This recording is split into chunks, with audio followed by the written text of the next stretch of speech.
Welcome to the Rim Break Rodeo. We hope this video helps. In this video, I will explain how to make blocks plain. First, you'll want to prepare your wood by jointing one face. This creates a perfectly flat reference surface, which is crucial for all subsequent steps. Make sure your jointer fence is set at 90 degrees to the table. Take very shallow passes, removing no more than 1/16 of an inch of material at a time, until the entire face is flat and free of any twists or bows. Next, with your first flat face against the jointer fence, joint one edge of the block.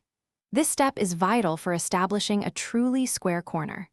The goal is to create an edge that is precisely 90 degrees to your first flat face. Again, take light passes, removing only what's necessary to achieve a straight and square edge along the entire length of the block. Now, it's time to use a thickness planer. Place the block with its first jointed face down on the planer bed. This machine will make the top face perfectly parallel to the bottom, achieving your desired thickness.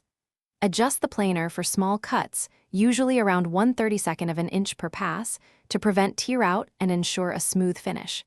Continue until the block reaches your target thickness. For the final step, you'll square the remaining edge.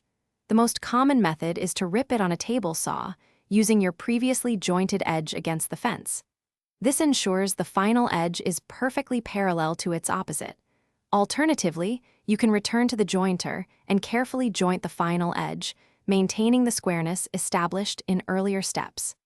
This completes the process of making your block perfectly plain. Thanks for watching. Consider subscribing if we helped you.